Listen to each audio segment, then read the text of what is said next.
তোমাকে 3টে পয়েন্টে কি করতে হবে, দাগ কাটতে হবে।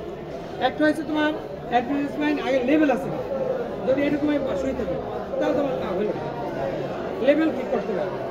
2 নম্বর হচ্ছে আমাকে টিপ অফ দ্য মিডিয়ান মেলো, হ্যাঁ, বা যে কোনো পয়েন্টে দিলাম, এইটা যেখানে দেবা এইটাও সেখানে, ঠিক আছে, দিলাম।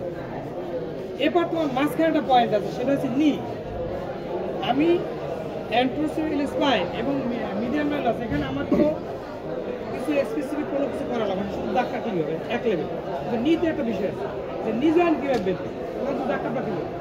এখন তো এটা খুব ইম্পর্টেন্ট, নি জয়েন্ট এক্সামে বের করতে হবে, সবাই আগে তোমাকে নি ফ্লেক্স করতে হবে, হালকা ভাস্কার টাইট হয়েছে। এই দেখো একটা হলো হয়েছে, দেখছো, এই যে প্যাটার্নের হলো, এই প্যাটার্নের হলো থেকে তুমি যদি সাইডে যাও তাহলেই তুমি নি জয়েন্ট পাবে। এই যে বাজ, এই যে বাজ, নিচেটা নিচে ফিল করো, আর একজন রুগী হবা। তুমি কিন্তু যদি এরকম করে নি জয়েন্ট দেখো তাহলে তুমি ফেল, মানে স্যারে জানে তুমি জীবনে কিন্তু ওয়ার্ডই যাও। তাহলে নি জয়েন্ট করতে গেলে কি করতে হবে, ফ্লেক্স করতে হবে, আর এগুলো কিন্তু লাগে, এই জন্য আমি তোমাদের বললাম। তাহলে আমি নি ফ্লেক্স করবো। এখন মনে করো তুমি নি ফ্লেক্স করছো, করার পর তুমি জয়েন্ট ঠিক মতো মেজার দাগ দিতে পারো, তুমি পাস। আর আমি নি এক্সটেন্ড করে সুন্দর করে দাগ কাটছি, কারণ ওইভাবে তো নি বোঝাই যায়। আমি তো আগেই সেই জন্য তুমি যখন নি প্লেস করবা, করার পরে প্যাটার্নে যে হলো থাকবে, এক্সিবিশন টেন্ডারে যে হলো থাকবে, সেটা তুমি সাইডে যাবা, গেলেই তুমি পাবা। এটা এক্সামিনেশন করতে করতে হবে। আর রুমে গিয়া সবসময় একজনের রুগী হবা, বুঝছো ব্যাপারটা? বন্ধু রুগী, বান্ধবী রুগী, গেলে কিন্তু হবে। যতই বলি যে আমি কাটছি, খুব তুমি যখন করতে তখন ফ্লিক্সই করো, ঠিক আছে?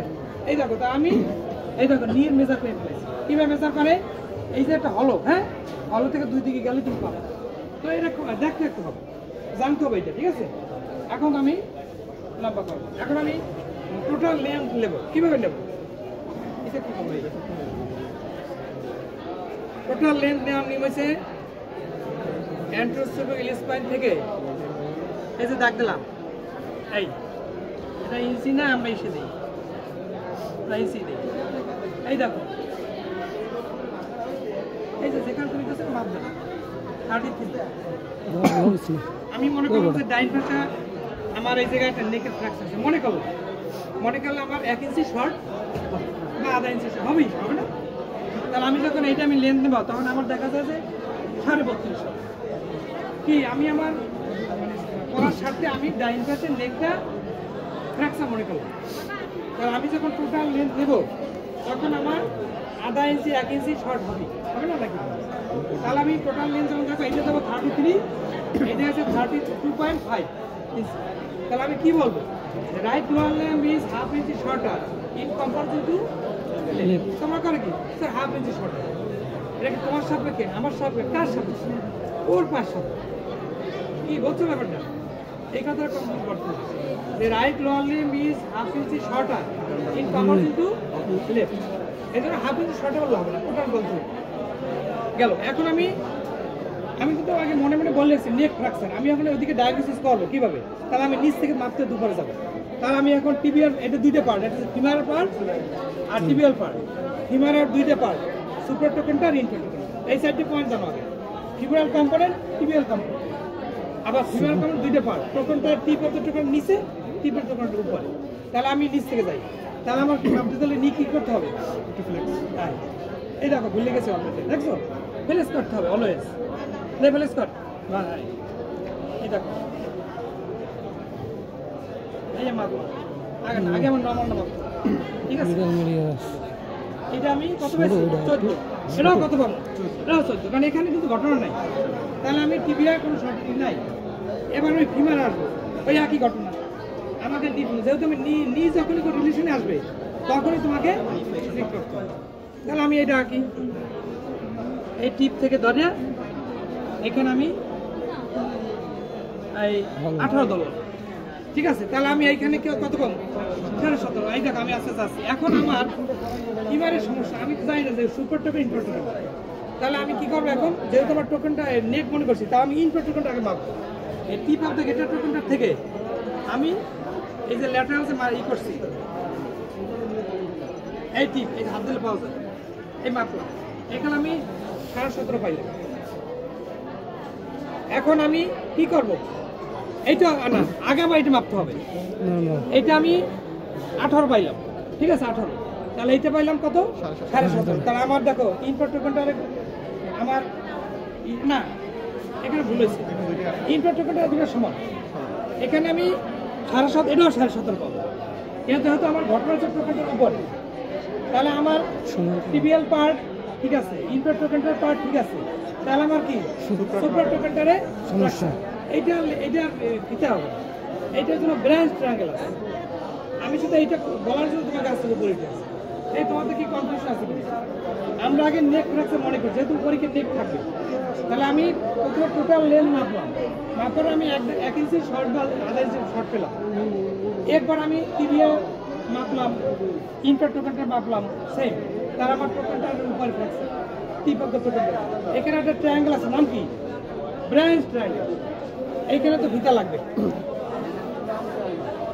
এই এদিকে আসো, দুই পাশে দুই গ্রুপ দাঁড়াও, এই যাও এদিকে। ব্রাঞ্চ ট্রায়াঙ্গেল কিভাবে আঁকে?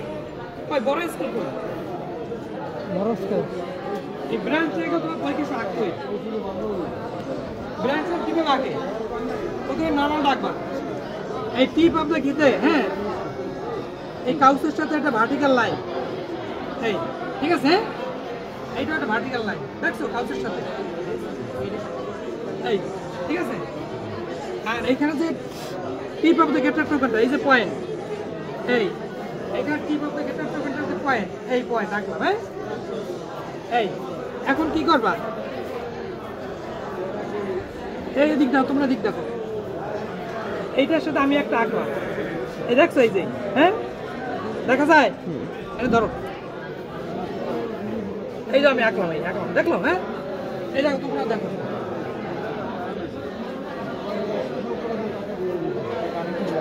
এই যে আঁকলাম, টিপের সাথে যোগ করলাম, এই যে। এবার আমি এইটা যোগ করে, এটা কি হলো, এটা কি হলো ট্রায়াঙ্গেল হলো, এটা হলো ব্রাঞ্চ ট্রায়াঙ্গেল। তাহলে এখানে কোন বাহুটা শর্ট হবে, এইটা শর্ট হবে, এই যে ট্রান্সভার্স, কত ভাঙ্গে উপরে ঠিক আছে। তাহলে এই যে ট্রান্সভার্সাল লাইন যে প্যারালাল, এইটা কি হবে শর্ট হবে। তা ব্রাঞ্চ ট্রায়াঙ্গেল কিভাবে আঁকে? টিপ অফ দ্য গেটার টোকেনটার থেকে একটা ভার্টিক্যাল লাইন, তারপর তুমি আর টিপ অফ দ্য অ্যান্টিসিক্যাল স্পাইন, তারপর টিপ অফ দ্য গেটার টোকেনটার পয়েন্টকে এটাকে ই করলাম, তারপর এটাকে যোগ করে দেবে। তাহলে তোমার এই যে ট্রান্সভার্সাল লাইনটা সেটা কি হবে শর্ট হইবে। তাহলে তোমার নেক হোক আর টোকেনটার হোক, তাহলে শর্ট হবে ওই ট্রান্সভার্সাল। তাহলে তুমি দেখো সবগুলাই তুমি কিন্তু এই লেন দিয়ে মেজার করলাম, কিন্তু এইটা কিন্তু লেন দিয়ে যাইবে না। এটা করতে হবে কিভাবে ট্রায়াঙ্গেল, তাহলে ব্রাঞ্চ ট্রায়াঙ্গেল ক্লিয়ার। এটা কিন্তু সবাই রাখতে হবে, কোনো মাত্র টোকেনটার নেক জারিবেল ব্রাঞ্চ, ঠিক আছে। আচ্ছা এখন আমি ধরে নিলাম আমি নেক টোকেনটা যাই না, আমরা সুপার টোকেনটা রাখছি, ঠিক আছে। এখন তুমি দেখো আমাদের এখানে কিছু মেজারমেন্ট আছে, যে আমি লুকে যেগুলো পয়েন্ট বলছি সেগুলো ফেলে দেখবো। 1 নম্বরে আমাকে হিপ জয়েন্টের টেন্ডারনেস দেখতে হবে। হিপ জয়েন্টের টেন্ডারনেস কোথায় দেখে? অ্যান্টিসিক্যাল স্পাইন মিড অ্যাঙ্গেলের ইঙ্গুইনাল ইসের জাস্ট মাঝখানে অ্যান্টিসিক্যাল স্পাইন এটা। আর এখানে টিপ অফ দ্য কি এটার মিড পয়েন্টের জাস্ট, তাহলে হিপের টেন্ডারনেস কোথায় থাকে? অ্যান্টিসিক্যাল স্পাইন মাঝখানে মিড পয়েন্টের জাস্ট। তাহলে আমি এখানে প্রথমে এটা চাপ করি, তারপরে চাপ করি, তাহলে আমি টেন্ডারনেস আচ্ছা। তাহলে এখন দেখো, তাহলে আমি ওই যে কথাগুলো বলি নি, প্রথমে টেম্পারেচার কীভাবে দেখো, এই এই ঠিক আছে। আমরা পিছন দেখে হ্যাঁ না পাতলা না, আমরা এটা ব্যবহার করতে করতে আমাদের এটা সেন্সিটিভ করি, এই জন্য এটা অল্প দিয়ে দেখো আছে সবাই এইভাবে ভাববে। দেখো তুমি ডান হাত বাম হাত নিজে নিজেই দেখো আছে, তারপর ডান হাতটা মুখ, কারণ কি কাজ করতে তুমি যাই করো ডাইন হাত, তাহলে ওইটা আমরা কম ব্যবহার করি তো, বুঝতে পারছো? এই যে সেন্সিটিভ বেশি থাকে, টেম্পারেচার অল্প দিয়ে বুঝতে ব্যাপারটা, এটি হচ্ছে মেইন। আরও কারণ আছে, কেউ বলে যে সুইটিং হয়, বিভিন্ন কারণ আছে, কিন্তু মেইন কারণ এইটা। আগে এইটা বলতো, তারপর তুমি যাবো, তাহলে তুমি টেম্পারেচার দেখো, হ্যাঁ তারপর তুমি টেন্ডারনেস দেখো, ঠিক আছে। এবার দেখো মাসেল ওয়াশিং, এটা খুব ইম্পর্টেন্ট। কিভাবে দেখো এটা দেখবে তোমার এই যে জয়েন্ট লাইন থেকে, হ্যাঁ, 18 সেন্টিমিটার উপরে। কেন 18 সেন্টিমিটার উপরে দেখো?